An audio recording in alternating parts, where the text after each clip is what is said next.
বিশেষ এই অমাবস্যা। হরিয়ালি এই তিথিতে করুন কাজ, কাটবে গ্রহদোষ। নমস্কার বন্ধুগণ, আমার এই ইউটিউব চ্যানেলে আপনাদের সকলকে জানাই স্বাগতম।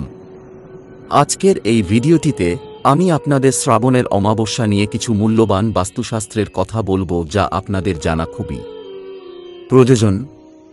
তাছাড়া আমি এই ভিডিওটিতে টাকা জমানোর কিছু বিশেষ টোটকা কথা বলবো, যা আপনাদের জানা খুবই প্রয়োজন। তাই আজকের ভিডিওটি অবশ্যই শেষ পর্যন্ত দেখবেন এবং কমেন্টে রাধে রাধে অবশ্যই লিখবেন। অমাবস্যা তিথিটি পূর্বপুরুষদের জন্য উৎসর্গীকৃত। এক বছরে দুইটি অমাবস্যা রয়েছে। শাস্ত্রে শ্রাবণ অমাবস্যার বিশেষ গুরুত্ব উল্লেখ করা হয়েছে।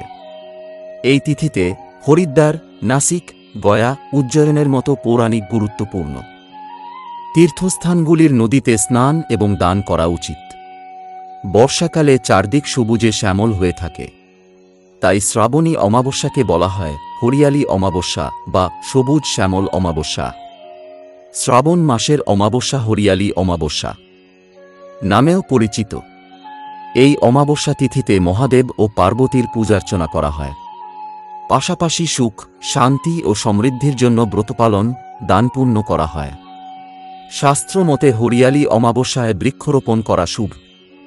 4 অগস্ট 2024 তারিখে শ্রাবণ অমাবস্যা পালিত হবে। এটি হরিয়ালি অমাবস্যা নামেও পরিচিত। এই অমাবস্যায় পিতৃপুরুষদের উদ্দেশ্যে ধূপ, ধ্যান, তর্পণ, পিণ্ডদান ও দান ছাড়াও বৃক্ষরোপণ করা উচিত। এতে জীবনে সুখ আসে। শ্রাবণ অমাবস্যা তিথি 3 অগস্ট 2024 শুরু হবে দুপুর 03:05 এবং শেষ হবে 4 অগস্ট 2024 বিকাল 04:42।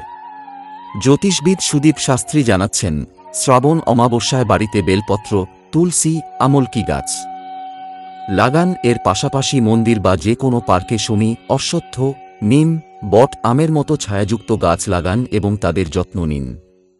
এতে গ্রহের দোষ দূর হয়, পূর্বপুরুষ শান্তি পায়।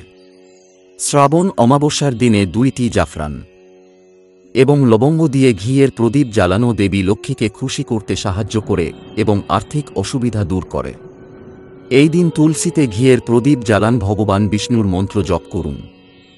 এই অমাবস্যায় স্নানদানের পাশাপাশি শিব এবং বিষ্ণুর পুজো করলে বিশেষ সুফল পাওয়া যায়।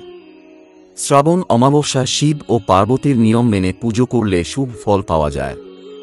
এই তিথিতে শিবলিঙ্গে গঙ্গাজল, দুধ, দই, বেলপাতা, ধুতরো, সুমি পাতা, আকন্দ, ফুল, ভস্ম নিবেদন করা উচিত। মরশুমি ফল নিবেদন করুন। এরপর ঘিয়ের প্রদীপ ও ধূপকাঠি জ্বালিয়ে শিব চালিসা পাঠ করুন। অবশেষে নিজের ভুলের জন্য ক্ষমা প্রার্থনা করে প্রসাদ বিতরণ করুন। এই তিথিতে রুদ্রাভিষেক ও বজরংবলীর পুজো করলে বিশেষ ফল পাওয়া যায়। শ্রাবণ মাসে স্বপ্নে সাপ ও শিবলিঙ্গ দেখা শুভ না অশুভ? কিসের ইঙ্গিত? বিপদ কাটবে নাকি ঘোর অমঙ্গল? জানুন জ্যোতিষীর থেকে। স্বপ্ন সকলেই দেখেন এবং অনেক সময় আমরা স্বপ্নে এমন কিছু দেখি যা আমরা কখনো ভাবি না। অনেক সময় ভগবান বা তাঁর মন্দির সম্পর্কিত স্বপ্নও আসে। স্বপ্ন বিজ্ঞানের মতে স্বপ্ন ঠিক সেভাবে আসে না।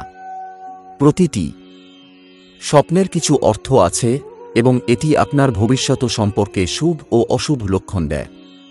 বর্তমানে শ্রাবণ মাস চলছে এবং এই মাসে ভোলেনাথের পূজা করা হয়।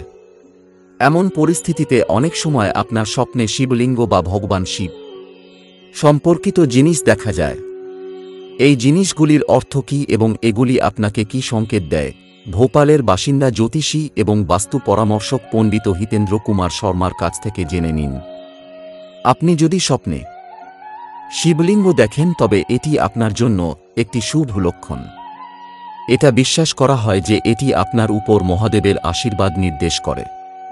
যদি আপনার স্বপ্নে ভগবান শিবকে ধ্যান করতে দেখা যায় তবে এটিও একটি শুভ স্বপ্ন। এটি ইঙ্গিত দেয় যে ভগবান শিবের আশীর্বাদ আপনার উপর বর্ষিত হতে চলেছে।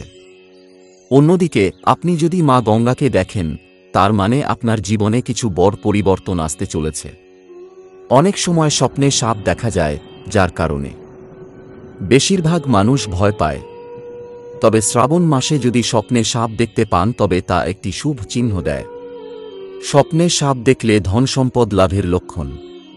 এই সাপটি যদি সাদা রঙের হয় তবে এটি আপনার সম্মান বৃদ্ধির ইঙ্গিত দেয়। কিছুতেই টাকা জমাতে পারছেন না? বাস্তু মেনে এই টোটকাগুলি কাজে লাগাতে পারেন, সেভিংস বাড়তে পারে। বাস্তুশাস্ত্রে রয়েছে টাকা জমানোর কয়েকটি সহজ টিপস। অনেক সময়ই আমরা বহু চেষ্টা সত্ত্বেও সেভিংস করতে পারি না। কোনো না কোনো আকস্মিক কারণে অর্থ ব্যয় হয়েই থাকে। কিন্তু এই টাকার ব্যয় বন্ধের কয়েকটি টোটকা দেওয়া রয়েছে বাস্তুশাস্ত্রে। এগুলি মানলে ব্যয় কমানো যেতে পারে, জমতে পারে অর্থ। দেওয়ালে ধাতুর জিনিস রাখুন। শয়নকক্ষের প্রবেশদ্বারের সামনের দেওয়ালের বাম দিকে ধাতুর জিনিস ঝুলিয়ে রাখুন। বাস্তুশাস্ত্র অনুযায়ী এই স্থান ভাগ্য এবং সম্পত্তির ক্ষেত্র। এদিকের দেওয়াল ভাঙা থাকলে তা ঠিক করিয়ে নিন। এই দিকে দেওয়াল কাটা থাকলেও আর্থিক ক্ষতি হতে পারে। পুরনো ভাঙা বস্তু বাড়িতে রাখবেন না। ভাঙাচোরা বাসন বা পুরনো নষ্ট হয়ে যাওয়া কোনো বস্তুই বাড়িতে রাখবেন না। এর ফলে বাড়িতে নেগেটিভ এনার্জি জন্ম নেয়। ভাঙা খাট ও পুরনো বিছানাও রাখা উচিত নয়। এর ফলে আর্থিক লাভ কমে আসে এবং খরচ বৃদ্ধি পায়। অনেকেই ছাদে বা সিঁড়ির নিচে পুরনো জিনিস জমা করে রাখেন। এর ফলেও আর্থিক ক্ষতি হয়ে থাকে। জল নিকাশি ব্যবস্থা অনেকেই লক্ষ্য করেন না যে তাদের বাড়ির কোন দিক থেকে জল বেরিয়ে যাচ্ছে। বাস্তু বিজ্ঞান অনুযায়ী জলের নিকাশি বেশ কতগুলি বিষয়কে প্রভাবিত করে। যাদের বাড়িতে জলের নিকাশি দক্ষিণ অথবা পশ্চিম দিকে হয় তারা আর্থিক ক্ষতির পাশাপাশি আরও বহু ক্ষয়ক্ষতির সম্মুখীন হতে পারেন। উত্তর এবং পূর্ব দিকে জলের নিকাশি শুভ। টাকা রাখার সঠিক দিক। যে আলমারিতে টাকা রাখবেন তার পিঠ যেন দক্ষিণ দিকে লেগে থাকে আর দরজা উত্তর দিকে খোলে।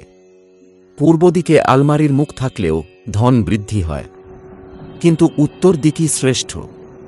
কল বদলে ফেলুন। বাস্তুশাস্ত্র অনুযায়ী কল থেকে ক্রমাগত জল পড়তে থাকলে তা আর্থিক ক্ষতির কারণ হয়ে দাঁড়ায়। বাস্তুর নিয়ম অনুযায়ী কল থেকে ক্রমাগত জল পড়া ধীরে ধীরে অর্থ ব্যয়ের ইঙ্গিত করে। তাই কল খারাপ হয়ে গেলে তা বদলে ফেলা উচিত। তো এই ছিল আজকের বাস্তুশাস্ত্র নিয়ে একটি মূল্যবান ভিডিও। যদি ভিডিওটি আপনাদের ভালো লেগে থাকে তাহলে অবশ্যই একটি লাইক করবেন এবং এই ধরনের নিত্য নতুন ভিডিও দেখার জন্য আমাদের চ্যানেলটি সাবস্ক্রাইব করে রাখবেন। ধন্যবাদ।